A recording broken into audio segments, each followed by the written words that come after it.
दोस्तों राधे राधे। हमारे सत्संग यूट्यूब चैनल में आपका स्वागत है। दोस्तों हम लोग सोचते हैं कि भगवान हमें स्वर्ग दे, नरक ना दे, और हमें हर एक व्यक्ति को भगवान कर्म के अनुसार उसे फल की प्राप्त होती है। आदमी नरक के लिए नहीं भागता है। आदमी सोचता है कि हम अगर अच्छा कर्म करेंगे तो हमको स्वर्ग मिलेगा, और गलत कर्म करेंगे तो हमें नरक मिलेगा। स्वर्ग और नरक में क्या अंतर है? एक बार एक व्यक्ति की मौत हो गई और वो मर गया।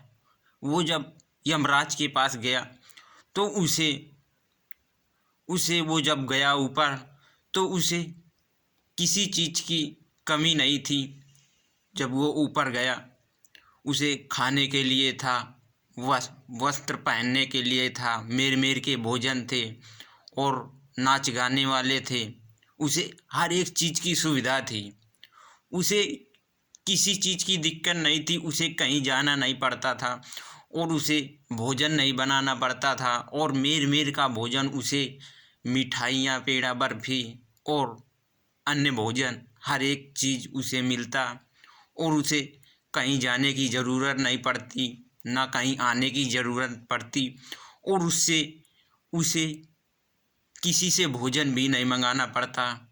उसे अपने आप भोजन लोग दे जाते थे स्वर्ग में। तो वो उसको 1 महीना ऐसे ही हो गया, भोजन खाते खाते और ऐसे मौज मस्ती करते करते। तो उसका 1 महीने में मन उबने लगा। वो सोचने लगा कि मैं ये कहाँ आ गया हूँ? मैं स्वर्ग में हूँ या नरक में हूँ? तो लोग उससे बोलते हैं, यमराज के दूत, कि तुम स्वर्ग में ही हो। तो वो व्यक्ति बोलता है कि मैं यहाँ आकर के परेशान हो गया हूँ, मुझे इतना सुख नहीं चाहिए, क्योंकि मैं मुझे कुछ मेहनत करना चाहिए, कि अगर मैं अपने हाथ पैर भी नहीं चलाऊँगा, कुछ काम नहीं करूँगा, तो मेरा कैसे गुजारा होगा? और मैं ऐसे ही परे बैठे रहूँगा और कोई कर्म नहीं करूँगा तो कैसे मेरा काम बनेगा? तो वो यमराज का दूत बोलता है कि नहीं, ये स्वर्ग ही है, आपने अच्छा कर्म किया है, इसलिए आपको स्वर्ग ही मिला है।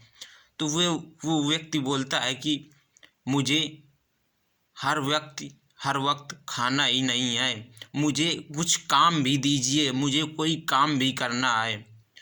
तो वो यमराज का दूत बोलता है कि क्या तुम्हें नर्क चाहिए? तो वो व्यक्ति बोलता है कि अरे भाड़ में जाए तेरा स्वर्ग, मुझे नर्क ही दे दो, मुझे नर्क ही चाहिए। तो वो दोस्तों, अगर हमें किसी चीज़ की हर एक चीज़ खाने पीने का मिले और पहनने का मिले और घूमने का मिले, कोई हमें काम नहीं करना पड़े, कोई परिश्रम नहीं करना पड़े, हाथ पैर नहीं चलाना पड़े, तो आगे चल के हमें बहुत दिक्कत पड़ेगी। क्योंकि अगर आज हमारे पास हर एक चीज़ की सुविधा है, और फिर जब कभी हमारे पास हर एक चीज़ की सुविधा नहीं होगी, तो हम कमा खा भी नहीं पाएंगे। क्योंकि तो उस व्यक्ति को, वो व्यक्ति स्वर्ग से आ गया, वो व्यक्ति नरक गया, और नरक में देखता है कि समुद्र के किनारे वो टहल रहा है। तभी उसे एक समुद्र से एक हवारा आता है, और उसमें एक मछली बाहर आ जाती है निकल कर, और पानी चला जाता है, पानी समुद्र में ही चला जाता है, और मछली बाहर निकल आती है हुलाल से। तो वो व्यक्ति सोचता है कि ये मछली बाहर निकल आई है और ये अब पानी समुद्र में जा नहीं पाती है, तो अब इसे मैं उठा करके समुद्र में डाल देता हूँ। वो उठा करके समुद्र में डाल दिया, और दूसरा व्यक्ति उसे देख रहा था, और वो उस व्यक्ति से बोला कि आप ये क्या कर रहे हो, ये आप कुछ उठा करके समुद्र में डाल रहे हो। तो उस व्यक्ति ने कहा कि ये मछली है और मछली पानी से बाहर आ गई थी, तो इसे मैं पानी में डाल रहा था, डाल दिया है। क्योंकि अगर इस मछली को मैं पानी में नहीं डालूँगा तो ये तड़प करके मर जाएगी धूप में। वो व्यक्ति बोलता है कि तुम ऐसे ही कर्म करते रहोगे तो यहाँ तो समुद्र के किनारे तो हजारों मछलियाँ हैं, तुम किन किन मछलियों को डालोगे। वो व्यक्ति बोलता है कि जो मछली मिलेगी मुझे तो मैं वो ही मछली को डाल दूँगा समुद्र में। क्योंकि जो मछली समुद्र में चली जाएगी तो उनकी ज़िंदगी बच जाएगी और वो मरने से बच जाएगी, और जो मछली समुद्र से बाहर रहेगी तो वो मर जाएगी। क्योंकि लोगों को, हर एक व्यक्ति को मदद करनी चाहिए। अगर हम मनुष्य बने हैं तो हमें किसी की मदद करनी चाहिए। और जो हमारे पेड़ पौधे होते हैं तो ये पेड़ पौधे हमारी मदद करते हैं, हमें फल देते हैं और ऑक्सीजन देते हैं। और इसीलिए हर एक चीज़ जो हमारी है तो ये हमारे सहायता के लिए ही होती है। जो पेड़ पौधे होते हैं तो इनमें पक्षी बैठते हैं और इसमें अपना घोंसला बनाते हैं। और जो खजूर का पेड़ होता है तो उसमें वो तो सिर्फ अपने लिए ही होता है और दूसरों को सुख नहीं देता है। और ये जो छोटे छोटे पौधे होते हैं इनमें तो हमारे पक्षी बैठते हैं और अपना घोंसला बनाते हैं और हम लोग को ऑक्सीजन देते हैं। तो इसीलिए अगर भगवान ने आपको मनुष्य बनाया है तो आप दूसरों का भी मदद कीजिए और दूसरों का भी सहारा बनिए। क्योंकि हर एक व्यक्ति दूसरा का सहारा नहीं बनता है। और हमें मानव जीवन इसीलिए मिला है कि हम दूसरों के काम आ सकें।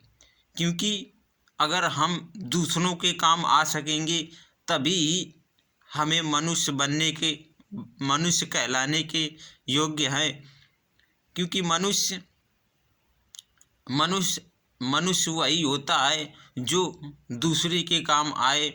नहीं तो अगर कोई भी मदद आपसे मांगता है तो आपको उसकी मदद करना चाहिए।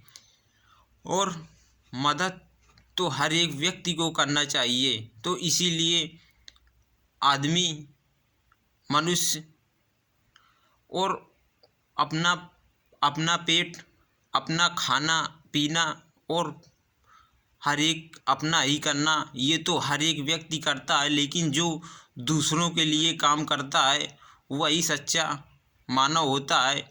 जैसे कि सूअर भी अपना पेट भर लेते हैं, तो हम लोग भी ऐसा बने कि किसी दूसरों का भी सहारा बने। और अगर घास भी होती है तो वो ज़मीन में उगती है तो वो जानवर खाते हैं उसे, तो वो घास भी दूसरों के लिए होती है। तो इसी तरह हम भी अपने लिए स्वयं नहीं बने, बाकी दूसरों के लिए भी कुछ ऐसा करें कि लोग हमें जानें और हमारा नाम लें कि हम मानव हैं और लोगों की मदद करें।